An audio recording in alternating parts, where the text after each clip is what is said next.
ഈ രക്ഷാപ്രവർത്തനത്തിന് ഇപ്പോൾ തടസ്സമായി നിൽക്കുന്നത് അല്ലെങ്കിൽ അതിന് വേഗത കുറയ്ക്കുന്നത് ഈ പുതിയ സാങ്കേതിക വിദ്യ അല്ലെങ്കിൽ കുറച്ചുകൂടി ആധുനികമായ സാങ്കേതിക കോൺക്രീറ്റ് കട്ടർ സംവിധാനം ഇല്ല എന്നുള്ളത് തന്നെയാണ്. പക്ഷെ ഇപ്പോൾ നമുക്ക് ദൃശ്യങ്ങളിൽ കാണുന്നത്, നമ്മൾ തൊട്ടു മുമ്പ് നമ്മൾ കണ്ടിരുന്ന ആ വീടിന്റെ മേൽക്കൂര ഇപ്പോൾ അവർ വടം കെട്ടി വലിച്ച് മാറ്റിയിരിക്കുകയാണ്. അത് ഇങ്ങോട്ട് മറച്ചിട്ടിട്ട് തൊട്ടിപ്പുറത്തേക്ക് മറച്ചിട്ടിട്ടുണ്ട്. പക്ഷെ അതിന് താഴെ കോൺക്രീറ്റ് അതിന്റെ മേൽക്കൂരയുണ്ട്.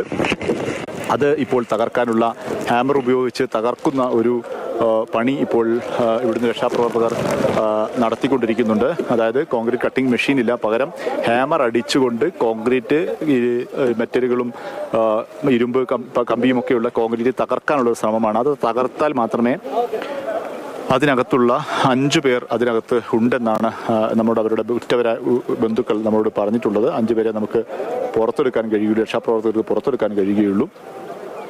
ആ ശ്രമമാണ് ഇപ്പോൾ ഇവർ നടത്തുന്നത്.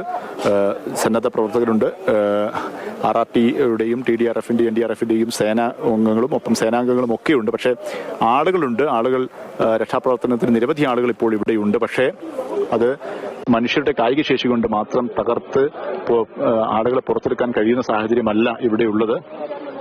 ആ മെഷീന് എത്രയും പെട്ടെന്ന്, നമ്മളിപ്പോൾ കുറച്ച് സമയമായി നമ്മൾ തന്നെ ഇത് റിപ്പോർട്ട് ചെയ്തുകൊണ്ടിരിക്കുന്നു, ആധുനികമായ സംവിധാനങ്ങൾ വേണമെന്നുള്ള കാര്യം.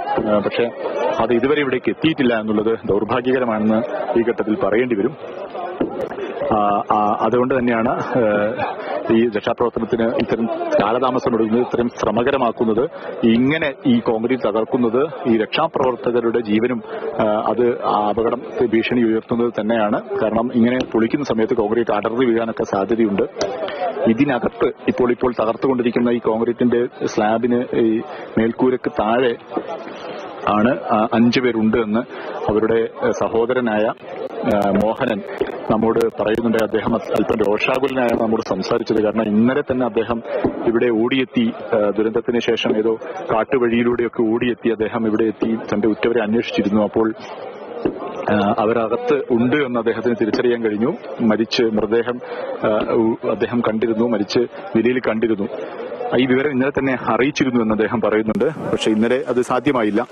പക്ഷെ ഇന്നും ഇത്ര സമയമായിട്ടും അതിന് സാധ്യമാകാത്തതിലുള്ള രോഷം അദ്ദേഹം പ്രകടിപ്പിക്കുന്നുണ്ടായിരുന്നു. മറ്റൊരു സഹോദരൻ നമ്മൾ കണ്ടിരുന്നു, അദ്ദേഹത്തിന് സംസാരിക്കാൻ പോലും കഴിയുന്നില്ല. അദ്ദേഹം വിങ്ങിക്കൊണ്ടാണ് നമ്മോട് സംസാരിച്ചത്. അദ്ദേഹം ഇപ്പോഴും അവിടെയുണ്ട്. ആ നീല റെയിൻകോട്ട് അണിഞ്ഞ 2 പേർ, അത് 2 പേരും ഈ വീട്ടുകാരന്റെ സഹോദരങ്ങളാണ്.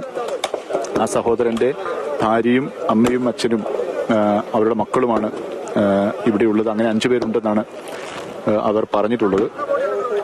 അവർക്ക് വേണ്ടിയുള്ള അന്വേഷണമാണ് നടത്തുന്നത്.